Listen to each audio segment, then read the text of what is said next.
नमस्कार। शुरुआत करते हैं बड़ी खबर के साथ। गोरखपुर में कारोबारी की मौत मामले पर सीएम योगी सख्त हैं। जिम्मेदार पुलिस वालों की बर्खास्तगी होगी, जांच के बाद बर्खास्तगी की कार्रवाई की जाएगी, ये कहा है सीएम योगी ने। दोषियों पर कड़ी कार्रवाई होगी। टीम 9 की बैठक में सीएम योगी की तरफ से कड़े निर्देश दिए गए हैं। 2 जांच कमेटियां भी इसके लिए बना दी गई हैं। बड़ी खबर हम आपको बता रहे हैं। गोरखपुर मामले के बाद सीएम योगी बेहद सख्त हैं। जिम्मेदार पुलिस वालों की बर्खास्तगी होगी, जांच के बाद बर्खास्तगी की कार्रवाई की जाए, ये कहा है सीएम योगी ने। दोषियों पर कड़ी कार्रवाई की जाएगी। टीम 9 के साथ बैठक के बाद सीएम योगी ने निर्देश दिए हैं। 2 जांच कमेटियां बनाने के निर्देश भी दिए गए हैं। एडीजी एलओ और डीजी इंटेलिजेंस के नेतृत्व में ये 2 कमेटियां बनाई जाएंगी, जो कि दोषी पुलिसकर्मियों की जांच पड़ताल के बाद सख्त कार्रवाई करने वाली हैं। ये बड़ी खबर हम आपको बता रहे हैं। गोरखपुर मामले के बाद सीएम योगी बेहद सख्त हैं। टीम 9 के साथ उन्होंने बैठक की। बैठक में उनकी तरफ से जो कड़े निर्देश दिए गए हैं वो हम आपको बता रहे हैं। 2 कमेटियां बनाने के निर्देश उन्होंने दिए हैं। पुलिसकर्मियों का रिकॉर्ड रिव्यू किया जाएगा इन कमेटियों की तरफ से, और दोषी पाए जाने पर बर्खास्तगी की कार्रवाई की जाएगी। सीधे शब्दों में सीएम ने कह दिया है। दोनों कमेटी जल्द ही सीएम को रिपोर्ट सौंप देंगी और उसके बाद रिव्यू रिपोर्ट में दोषी पुलिसकर्मी जो पाए जाएंगे उनके खिलाफ बर्खास्तगी की कार्रवाई की जाएगी। गोरखपुर में कारोबारी की मौत के बाद से सीएम योगी बेहद सख्त हैं।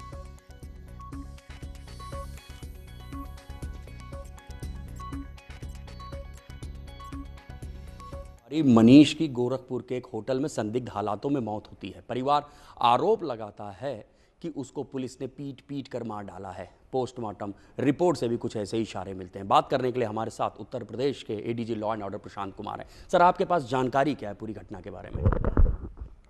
इस संबंध में एक सूचना प्रारंभिक तौर पे ये आई थी कि वहाँ के वरिष्ठ पुलिस अधीक्षक के द्वारा सभी जगह चेकिंग के आदेश दिए गए थे। उस संबंध में एक होटल में चेकिंग की गई, जहाँ एक कमरे में 3 लोग थे।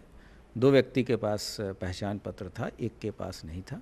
जब ये पूछताछ की गई तो उसने पूछताछ में सहयोग नहीं किया और वो निकल के भागने की कोशिश किया, और उस दौरान गिरने से चोट आई, और जब उसे उपचार के लिए ले जाया गया तो उस दौरान जो गिरने से चोट आई थी उससे उसकी मृत्यु हो गई। इस प्रकरण पे तत्कालिक रूप से सभी जो 6 पुलिसकर्मियों को निलंबित कर दिया गया। फिर एक पैनल ऑफ डॉक्टर्स के द्वारा पोस्टमार्टम कराया गया, जिसकी वीडियोग्राफी भी कराई गई ताकि सभी तरह के साक्ष्य प्रिजर्व हो जाएं। उसके बाद से जब परिवारीजन वहाँ पहुँचे तो उनके लिखित कंप्लेन पे एक एफआईआर भी 3 नामजद और 3 अज्ञात पुलिसकर्मियों के विरुद्ध दर्ज की गई, और उसके बाद से राज्य सरकार की तरफ से कुछ आर्थिक घोषणा भी की गई। परिवारजन उसके पार्थिव शरीर को लेके कानपुर लौट गए, और वहाँ फिर कानून व्यवस्था की स्थिति उत्पन्न हुई। वहाँ के पुलिसकर्मियों ने और वहाँ के एडमिनिस्ट्रेशन के अधिकारियों ने उनसे बात की, और आज सुबह जो है उन लोगों ने एक उस पार्थिव शरीर की अंतिम क्रिया अपने स्वेच्छा के अनुसार कर ली है। और मुख्यालय स्तर से या शासन स्तर से इसमें यही निर्देश हैं कि इस पूरे प्रकरण की विवेचना पूरी तरीके से निष्पक्ष हो, और इसकी जिम्मेदारी वहाँ के एडीजी जोन को दी गई है, तथा ये भी दिया गया है कि इस तरह से कुछ आरोप वहाँ के प्रभारी निरीक्षक पे भी आ रहे हैं, तो किन परिस्थितियों में वहाँ बने हुए थे और क्या कारण थे कि उनको अप्रूव लिस्ट में रखा गया था नहीं, ये तमाम तरह की चीज़ें जो अभिलेख के अनुसार हैं, वो कैसे वहाँ पे पोस्टिंग उनकी हुई थी। सर, जैसा आप बता रहे हैं कि एसएसपी गोरखपुर की तरफ से एक चेकिंग का अभियान चलाया गया था, तो उसी अभियान के तहत वहाँ गए थे। गोरखपुर के सभी होटल्स में जांच हुई थी या सिर्फ इसी होटल में हुई थी? एसएसपी के द्वारा बताया गया कि समय समय पे उनके द्वारा इस तरह की जांच के आदेश दिए जाते हैं। चूँकि चुनाव के समय आने के बाद से अब इस तरह की निरोधात्मक कार्रवाइयाँ भी शुरू की गई हैं, उसके तहत ही धरपकड़ का कार्यक्रम चलाया गया होगा। लेकिन ये चीज़ें अब केवल एक ही थाने क्षेत्र में दी गई थी या अन्य थाना क्षेत्रों में दी गई थी, इसकी इतनी डिटेल जानकारी मुख्यालय पे उपलब्ध नहीं। तो सर, जैसा आरोप भी लगाया जा रहा है, तो इनके क्या कमरे में भी चेकिंग की गई थी? कोई संदिग्ध वस्तु मिली थी या कोई ऐसी जानकारी थी? हाँ, इनके कमरे में ही चेकिंग की गई थी, जहाँ 3 व्यक्ति थे। 2 व्यक्तियों ने अपना पहचान पत्र दिखाया, एक व्यक्ति दिखाने में सफल नहीं रहा। उस दौरान ही इसको चोट आई है और जो भी आरोप परिवारजन के द्वारा लगाए गए हैं उसके बारे में यहाँ से निर्देश यही है कि सभी तरीके से जांच की जाए। और चूँकि पोस्टमार्टम की भी वीडियोग्राफी इत्यादि है तो सभी साक्ष्य उपलब्ध हैं। अगर वहाँ के एडीजी को ये लगता है कि उस ज़िले से निष्पक्ष जांच नहीं हो पाएगी तो वो अपने क्षेत्र में किसी भी जनपद में भेजने के लिए स्वतंत्र हैं, या अगर किसी अन्य एजेंसी से कराना चाहते हैं तो वो जिस तरह से रिकमेंडेशन करेंगे, अपनी संस्तुति भेजेंगे, उस हिसाब से मुख्यालय स्तर पे कार्रवाई कराई जाएगी। सर, ये भी कहा जा रहा है, उनकी तरफ से आरोप है पीड़ित परिवार की ओर से कि उन्होंने 6 पुलिसकर्मियों के खिलाफ एप्लीकेशन दी थी, नाम था उनमें, जबकि एफआईआर सिर्फ 3 पुलिसकर्मियों के लिए नामजद है और 3 अज्ञात। जिस तहरीर में मुकदमा कायम है उस पर भी परिवार मृतक के वाइफ के हस्ताक्षर हैं, उसमें 3 लोग नामजद हैं, 3 अज्ञात की बात है और उसी पे आदेश एफआईआर होने के हुए हैं। अगर कोई दूसरी एप्लीकेशन है या किन परिस्थितियों में ये बात आ रही है, ये विवेचना के दौरान इन पहलू को भी देख लिया जाएगा। सर, किन धाराओं में एफआईआर दर्ज की गई है पुलिसकर्मियों के खिलाफ? धारा तो 302 है, जो भी परिवारजनों ने लिख के दिया है उसी पे विवेचना कराई।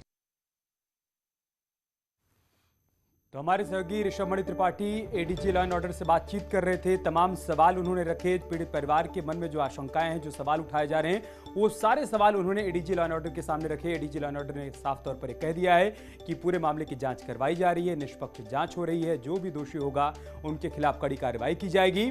इस दौरान आपको एक बार फिर से बता दें कि सीएम योगी की सख्ती क्या है, टीम 9 के साथ बैठक के बाद उनकी तरफ से क्या कुछ आदेश दिया गया है, वो हम आपको बता रहे हैं। जिम्मेदार पुलिस वालों पर सख्त एक्शन होगा, जांच के बाद उनकी बर्खास्तगी की कार्रवाई की जाएगी, ये कहा है सीएम योगी ने।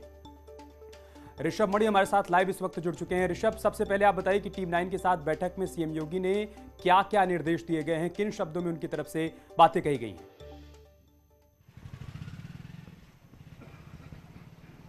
अमित, देखिए, जो हमारे पास जानकारी है उसके मुताबिक सीएम के आज टीम 9 की बैठक में बहुत ही सख्त तेवर थे।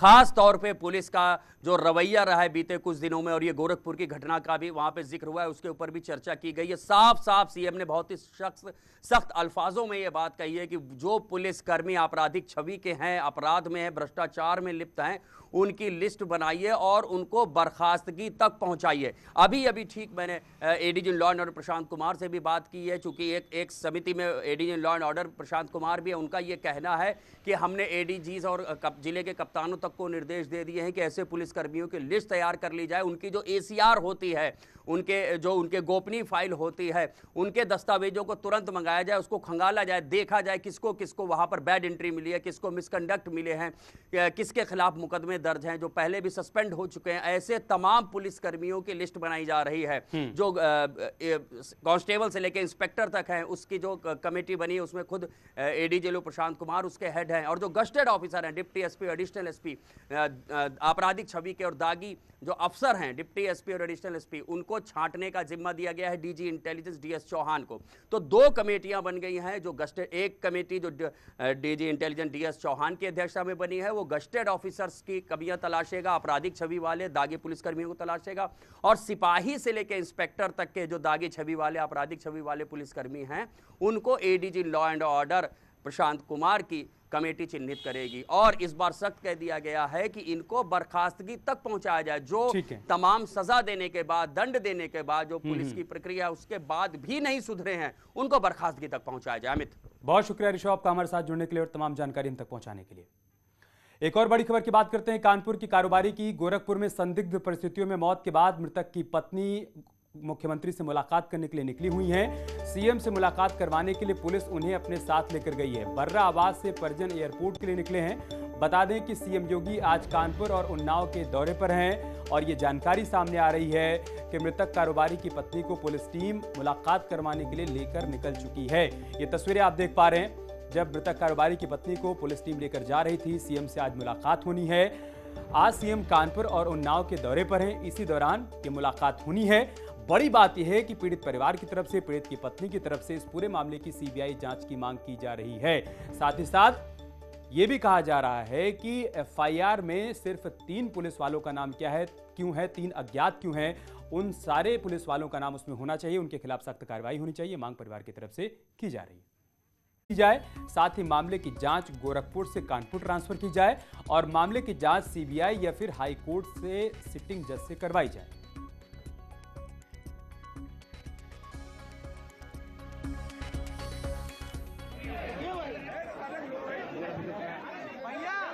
दो तस्वीरें हम आपको दिखा रहे हैं। जो आप पहली तस्वीर देख पा रहे हैं, जब अखिलेश यादव ने आज पीड़ित परिवार से मुलाकात की है, उन्होंने सारी बातों को जाना है और उसके बाद ये कहा है कि पीड़ित परिवार की जो भी मांग है वो पूरी की जाए।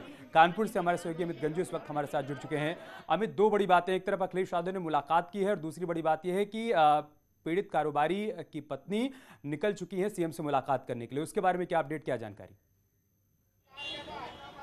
देखिए अमित जी, मैं आपको बताना चाहूंगा, ये मामला धीरे धीरे करके गर्माता जा रहा है। हालांकि मुख्यमंत्री ने कल ही निर्देश दे दिए गए थे कि 10 लाख की आर्थिक सहायता दी जाएगी, मगर जैसे जैसे समय बीतता गया, क्योंकि कल सुबह 9 बजे के आसपास बॉडी गोरखपुर से यहाँ आई थी और उसके बाद पहले ये जांच की बात की गई, कानपुर पुलिस ट्रांसफर हो, फिर वो बाद में सीबीआई में ट्रांसफर हुई। घर के एक परिवार को नौकरी मिले, 50 लाख रुपए का मुआवजा मिले, ऐसे तीनों मांग को लेकर उसके परिवार वाले अड़े रहे और रात तक प्रशासनिक अधिकारी समझाते रहे। इसके बाद सुबह 5 बजे के आसपास क्रिमेशन हुआ और उसके बाद जब समाजवादी पार्टी के राष्ट्रीय अध्यक्ष आए तो उन्होंने 20 लाख रुपए की घोषणा की, 2 करोड़ का मुआवजे की बात की, तो उससे कहीं ना कहीं उनकी आस और बढ़ी है। और उसके बाद ये कहा गया कि उनके परिवार में सरकारी नौकरी रखनी चाहिए, पुलिस अधिकारियों के खिलाफ कार्रवाई होनी चाहिए और कहीं ना कहीं इसकी जांच, उसकी मॉनिटरिंग सिटिंग जज के नेतृत्व में होनी चाहिए, ताकि सिटिंग जज इसकी खुद मॉनिटरिंग कर सके। उसके बाद जब होने के बाद जब अखिलेश यादव वहां से गए तो पुलिस के एक डीवाईएसपी, एक महिला इंस्पेक्टर, 2 प्रभारी निरीक्षक, एक महिला उप निरीक्षक की सुरक्षा में उस परिवार के 3 सदस्यों को। ठीक है अमित, मुलाकात के बाद अखिलेश यादव ने क्या कहा है वो भी सुन लेते हैं। बहुत शुक्रिया आपका हमारे साथ जुड़ने के लिए और जानकारी हम तक पहुंचाने के लिए।